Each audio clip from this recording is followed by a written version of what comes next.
Good evening, everyone. How are you? I hope you all have watched yesterday's video that we have already started preparing for the December cycle. Yesterday, it was the introduction about Unit 2nd Poetry. The writers, whether it's minor or major, I have included their work, significance, ancient Greek, Roman, Anglo-Saxon, everything was discussed in that video. So do not miss. At least I told you that you should get familiarized about the writers, poets, and their work. So you should not miss that. If any of you have missed, you can go to the description and do watch the video. In today, this is the class second, everyone. Let me tell you that these classes are free of cost. Obviously, you will get the PDF and notes absolutely free. You can simply join the Telegram for this. And to get more class notifications, you have to press the bell icon and also do subscribe the channel and share to more and more students. I do understand how you all are worried. So the aim is to provide the free resources to each student so that they can get forward in their career, move forward. So let's start. But before that, do subscribe the channel, share to more and more students, and also like the session, please. Thank you. Let's start. In yesterday's class, I have already discussed about the basic things about all the ages of poets. What are the significance, characteristics, features, and their work. So let's have an overview. Greek poetry, the beginning of the poet, there is no significance.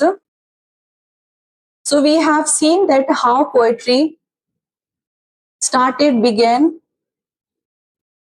and today you can have an overview about Greek poetry, Roman poetry, and the Anglo-Saxon poetry. So here you can see the time period of Greek poetry have around 800 to 300 BCE, and the language ancient Greek. Poetry in the Western tradition began with the ancient Greeks around 800 BCE. It was part of oral tradition, as I have explained everything yesterday, sung by bards and later written down. Greek poetries are one of the earliest poetic traditions beginning around 800 BCE, mostly oral, later written down, and the themes that the Greek poetry majorly based on its heroism, the gods, fate, love, philosophy, war, human nature. So these are the major significance about the Greek poetry. Now we have Roman poetry. Roman poetry, the time period we have everybody 200 BCE to 100 CE, language Latin, and the characteristics of Roman poetry we have strongly influenced by Greek models, but later they adapted to Roman ideals. They emphasized order, discipline, politics, and empire, and the forms they majorly wrote on epic poetry, lyric and elegiac poetry, satirical poetry, and didactic. And the themes they explore in their work was national identity, philosophy, love, duty, satire, and morality. So these are the features of Roman poet. After that, we have everyone Anglo-Saxon or Old English period. The time period we have around 450 to 1066. The Anglo-Saxon age came after Greek and Roman poetry with the invasion of Angles, Jute, and Saxons. The themes they explore in their work heroism, exile, Christian faith, fate, and loyalty, and the form they use to alliterative verse. It's very important. No rhyme, often elegiac in tone, and the mostly their work was mostly oral, written down by monks later. So these are the significance that you must remember while studying about poetry. Also, the thing that you have to remember mostly and the most Anglo-Saxon poems we found are religious in heroic couplet style. Why? This was mainly due to following the influence we have the heroic tradition. That means Anglo-Saxon culture was warrior based. So many early poems celebrated bravery, loyalty, faith, and heroic deeds. And then these were rooted in oral traditions where scopes that is poets, performed in mead halls and the use of alliterative verse. Second, the influence could be the Christian influence. After the conversion to Christianity, poetry began to include religious themes, and then later, monks wrote translated poetry to teach Christian values using the familiar heroic tone. And the example you can have, Cadmon's hymn is a praise to God in early Old English verse. So you have to remember the feature and the form of the poetry that these writers majorly used to write on. In Anglo-Saxon, we have lyrical elegiac poems. What are these? These poems reflect deep emotions, personal loss, and the transient nature of life. That is why these poems are known as elegiac. In simple, now we know elegiac poems as elegy, if you remember. They are not heroic in action, but heroic in tone and endurance. These are the important works of Anglo-Saxon that you must remember. The Phoenix, an allegorical Christian poem using a bird's life cycle to express eternal life and resurrection. The Wanderer, a lonely warrior mourns lost lord and king, exploring themes of exile and reflection. Next, the seafarer, a sailor meditates on the harshness of sea life and spiritual longing. Then you have Deus Lament, a scope reflects on past hardship, ending each stanza with hope that passed away, so may this. The wife's lament you have now, a female speaker mourns separation from her husband, and the riddles, a philosophical, clever, and sometimes humorous poems that reflect on objects or nature in a poetic way. So these are the works of the Anglo-Saxon, majorly they can ask. Now, after this, let's start with the summary of the important poems of all these writers and all the ages. So here we have Homer, very important. Major works he gave, the Iliad and the Odyssey. The form that majorly wrote epic poetry, dactylic hexameter, language, ancient Greek. So here you have the summary of the Iliad. The Iliad was set during the Trojan War. It's a PYQs. If any of your question, you will find out that they ask the question that on which war the Iliad was based. So the Iliad focuses on the wrath of Achilles, the Greek hero. After being insulted by Agamemnon, he withdraws from battle. As the war continues, his friend Patroclus is killed by Hector. Who killed Patroclus is killed by that means Hector killed Patroclus, prompting Achilles to return and kill Hector. So the poem ends with Hector's funeral. At the end, when Hector killed Patroclus, at the end of the poem, Hector is also killed by somebody, and the poem ends with Hector's funeral. Important characters that you must remember: Achilles, Hector, Priam, Agamemnon, Paris, Helen, and Patroclus. The features of this work you have epic similes, invocation to the muse, and begins in medias res. The famous line you must remember: sing muse of the wrath of Achilles. Also, epic form origin, heroic court versus moral conflict, death of Hector and role of gods, Zeus, Apollo, and Athena. So these are the important points about the work Iliad you must remember. Trojan War, wrath of Achilles, the Greek hero, Agamemnon insulted by Agamemnon, battle, withdraws from battle, Hector killed Patroclus, and the poem ends with the Hector's funeral. So these are the important aspects you must remember about this. Let's move on to the next. Now you have Odysseus. Odysseus follows the 10-year journey of Odysseus returning from Troy to Ithaca. Very important. Must remember these names. He faces monsters Cyclopus and Scylla. In Chandrase's circle, Calypso and divine challenges, his wife Penelope and son Telemachus fend off suitors until his return. So these are the important highlights you must remember. The themes that he explored in this work: Nostos, that is homecoming, identity and disguise, hospitality, Xenia, temptation, cunning versus strength. Themes of Odysseus.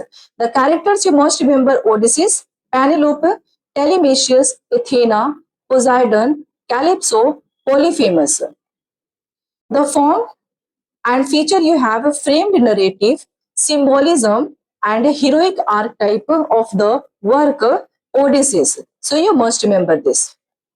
The famous and major line of this: I am Odysseus, son of Laertes. The type of question that they can ask you: the role of Penelope as ideal Greek woman, structure of heroic return narrative, use of disguise and recognition scenes. So this can they ask. Now you have Sophocles. Very, very important, all these writers. Sophocles, the work you must remember: Oedipus Rex, Antigone and Electra. Genre, tragedy. The form of these works: dramatic verse, iambic trimeter, choral odes. The summary you must remember: the Oedipus Rex Electra complex, how important and popular. King Oedipus seeks to end a plague in Thebes only to discover he is the cause. He unknowingly killed his father, Laius, and married his mother, Jocasta. The truth leads to Jocasta's suicide and Oedipus blinding himself. This story is very popular, and many of the critics have also commented about this, criticized this work majorly. So there are many questions. You must remember the place that mentioned, the disease they mentioned, name of the characters, what was the significance that a character seeks, King Oedipus, how he came here, everything you must remember. The theme you have in this work: fate versus free will, blindness and insight, truth and identity. When Oedipus Rex find out that he got married, his mother mistakenly, he killed himself by making him blind with a knife. So famous line you have here: count no man happy till he dies, free of pain at last. Who said? Corregos. This is very important line from this work, Oedipus Rex by Sophocles.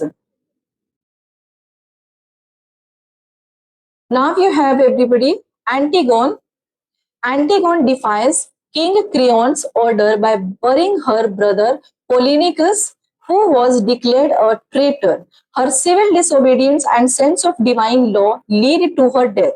The play explores conflict between state law and moral law. The themes that they explore in this work you have loss versus conscience, loyalty, martyrdom, gender and authority. Antigone by Sophocles. Famous line that you must remember of this work: I was born to join in love, not hate. That is my nature. This is the famous quote by from the work Antigone by Sophocles.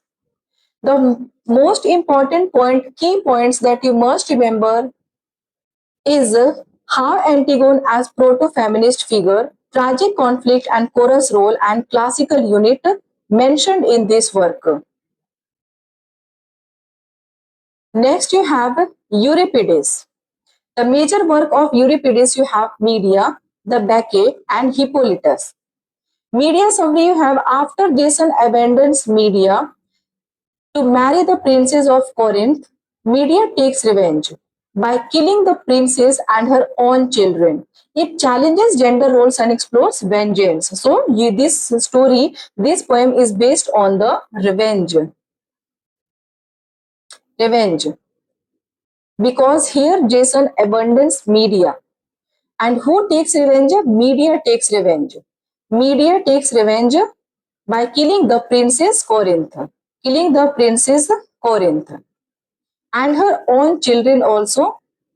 It shows and it highlights, it challenges the gender roles and explores the vengeance by taken by media in this work. The themes that explore revenge, betrayal, motherhood, gender politics.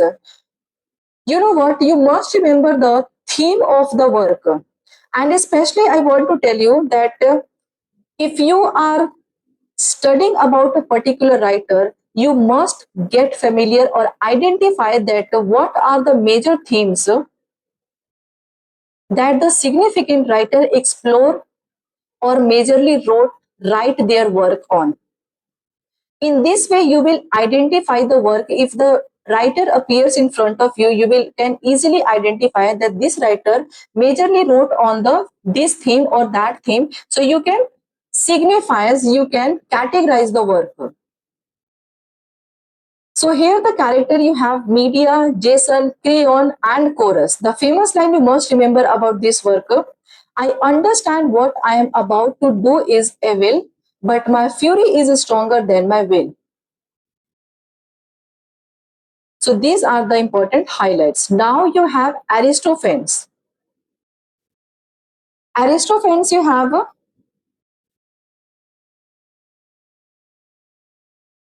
major work Lysistrata, the clouds, the frogs. Aristophanes is majorly a comic poet. Lysistrata summary, women led by Lysistrata with hold sex to force men to stop the Peloponnesian War. Themes war versus peace, gender dynamics, and satire. And the form you have chorus, obscene, humor, parabase.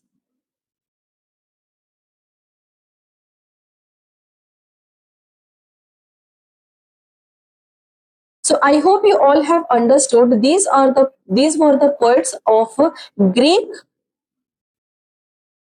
and now we are going to start the summary of Roman classical poetry and the work, the writer, the poet you have Virgil. Major work he gave the Aeneid, must remember. Form majorly wrote epic written in Latin dactylic hexameter. The Aeneid summary you must remember.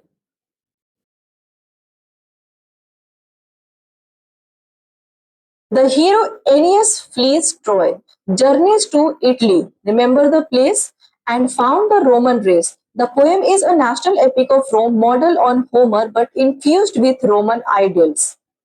The Aeneid by Virgil.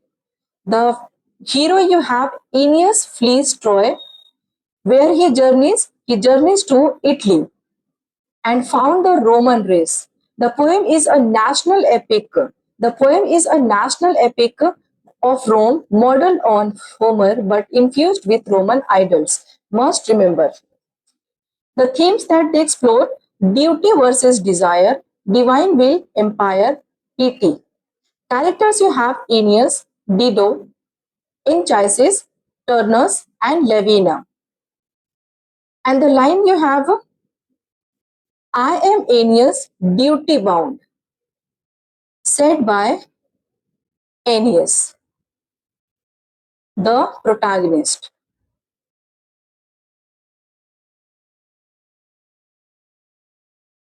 So these are the important highlights. Next, now you have everyone Ovid. You know how all these writers are important from the perspective of UGC NET, from the perspective of NTA. So do not miss the video, watch till end, going to be extremely helpful. So major works of Ovid, Metamorphosis and the Art of Love. Genre majorly wrote mythological epic, elegy and satire. The full name of Ovid you have Publius Ovidius Naso. Period Augustan age of Latin literature. Genres mythological epic, elegy and satire. And the famous for Ovid is famous for witty, sensual and psychologically nuanced poetry. Do remember. Let's have a brief about the poet Ovid. Ovid was one of the greatest Roman poets, best known for his elegant style, erotic themes, and mythological imagination. imagination. He lived during the rule of Emperor August. You must remember every highlighted point. You can make your own notes, and was part of the golden age of Latin literature alongside Virgil and Horace. Here, the thing that you must remember, Horace, unlike Virgil or Horace, Ovid wrote with playful elegance and often challenged traditional Roman values. It simply signifies that Ovid was majorly wrote the work was based on playful elegance, humorous wittiness that you can't find in Virgil's work and Horace's work. So this was the different of all these three writers.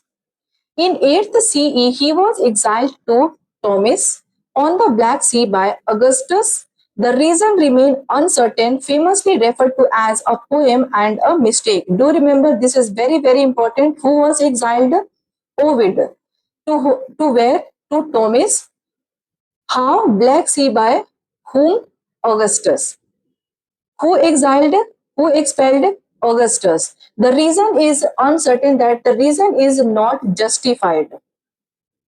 His work remained deeply influential throughout the Middle Ages and Renaissance, especially among Chaucer, Shakespeare, and Milton. You can say that how Ovid has left his influence on all these writers. These writers has inspired or influenced by Ovid.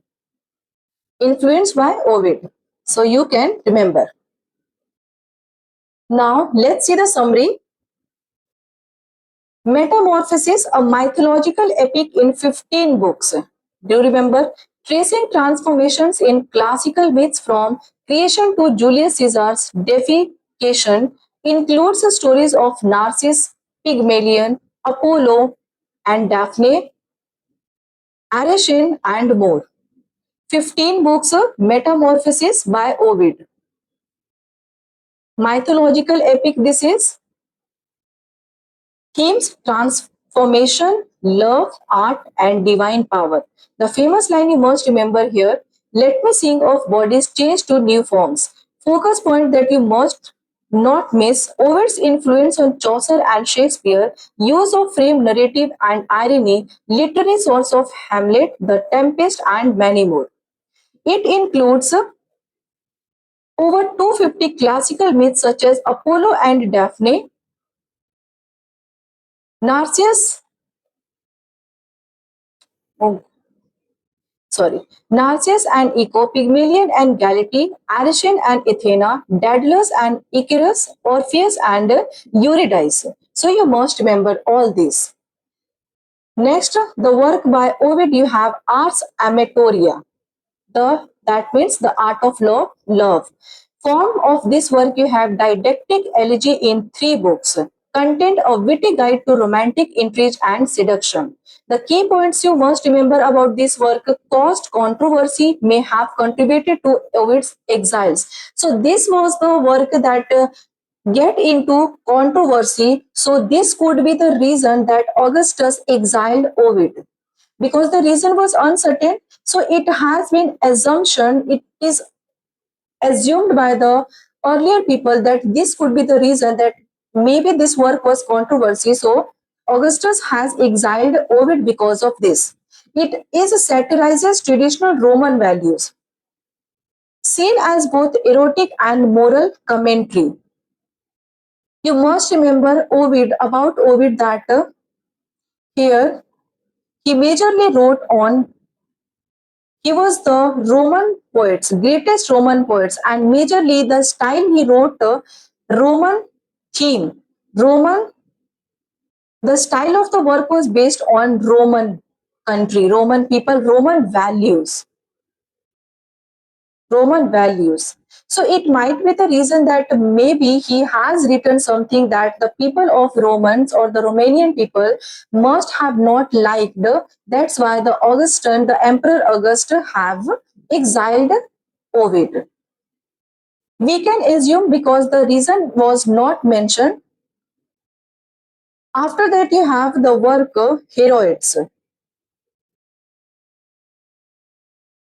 Form 21 epistolary poems in elegiac couplets, and the concept letters written by mythological heroines to their absent lovers. The examples you have here: Penelope to Odysseus, Dido to Aeneas, and Medea to Jason. These are the important things that you must remember.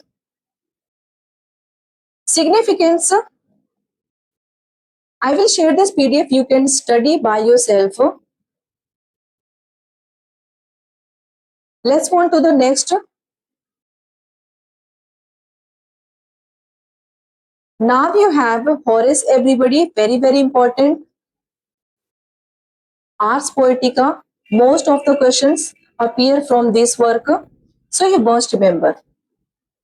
Horace was a renowned Latin lyric poet and satirist who lived during the reign of Emperor Augustus. So Ovid and Horace both were living in Augustan age. Not Augustan age, but in the reign of Emperor Augustus. His major work include the odes and epistles, which explore themes such as love, friendship, philosophy, and poetic craft. Then you have his most influential critical work, Ars Poetica, The Art of Poetry, was written around 19 BC in hexameter verse. It takes the form of a verse epistle addressed to what is happening. It takes the form of verse epistle addressed to Lucius Calpurnius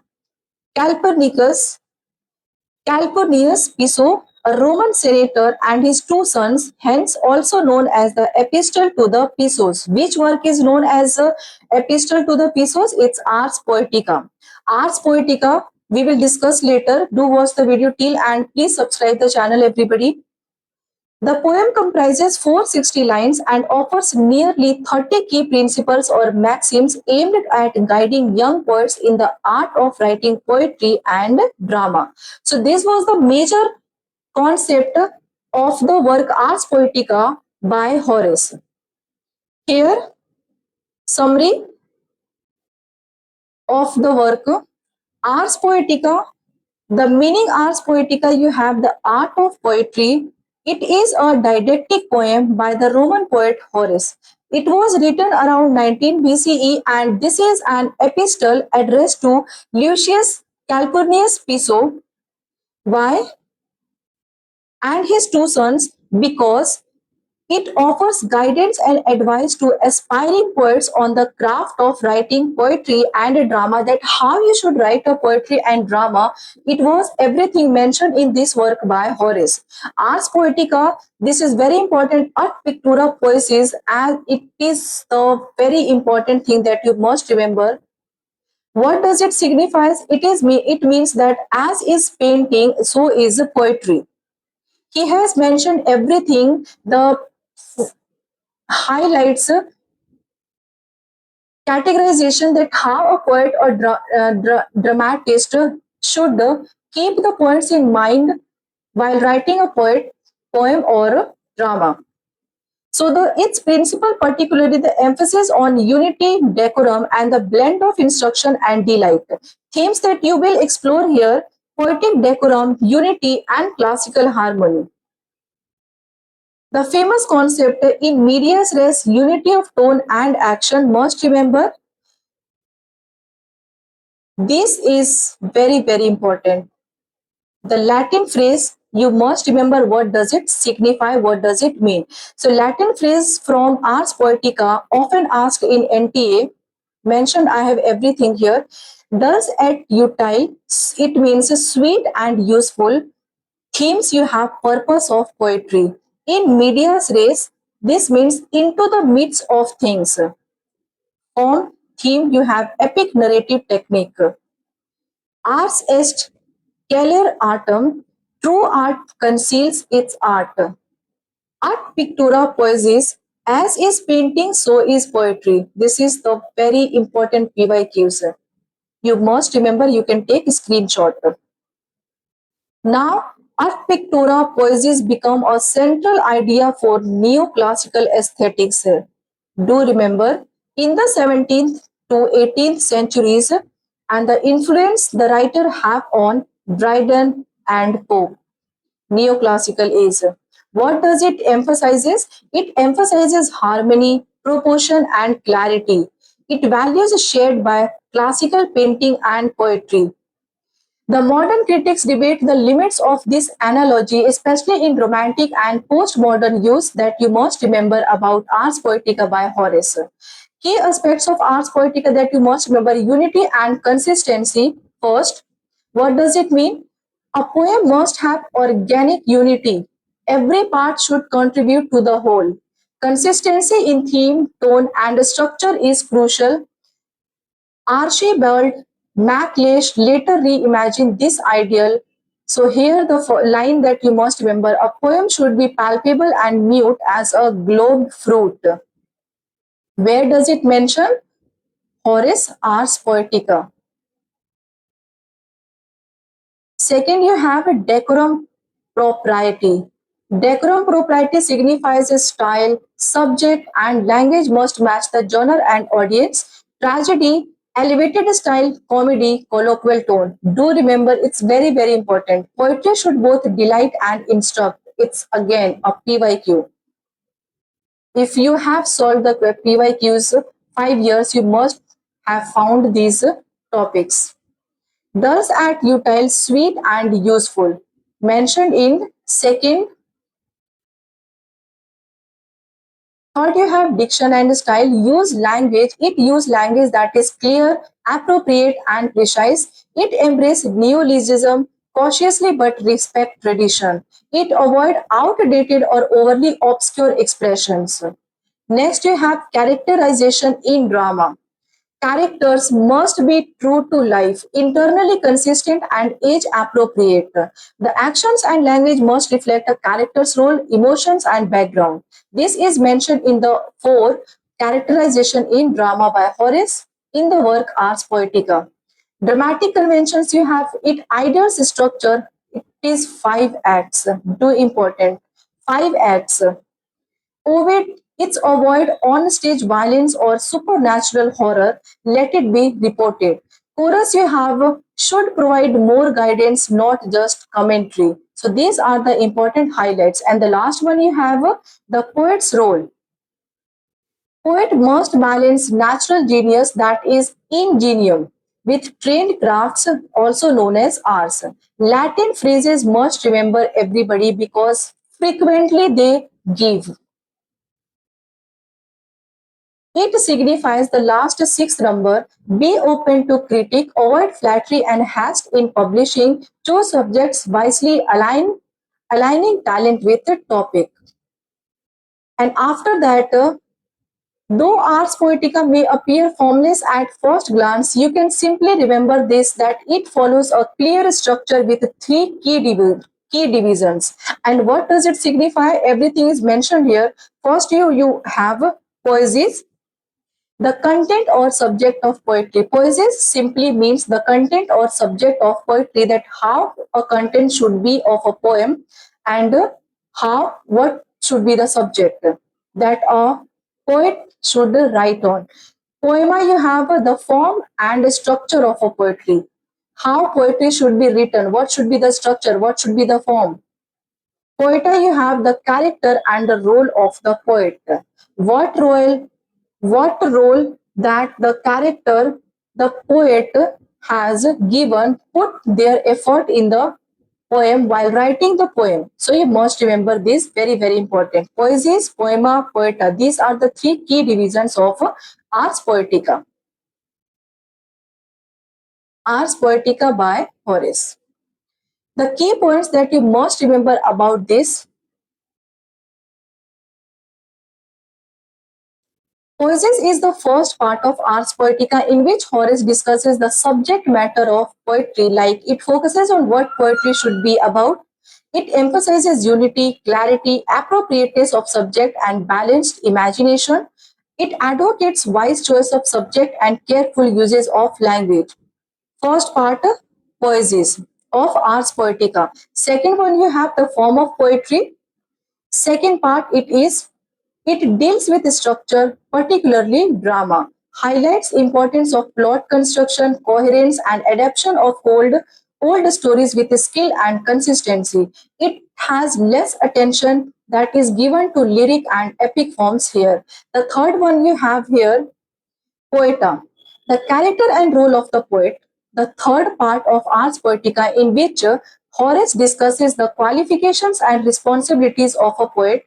It stresses the blend of natural talent, that is ingenium, natural talent, ingenium, and trained skills, arts. Do remember, the poets should be open to criticism, strive for discipline, and avoid hasty or flattery in their work. So these are the important highlights that you must remember of the work Ars Poetica by the Horace. So these are the important poems and works by the ancient Greek and Roman poets that we have discussed here.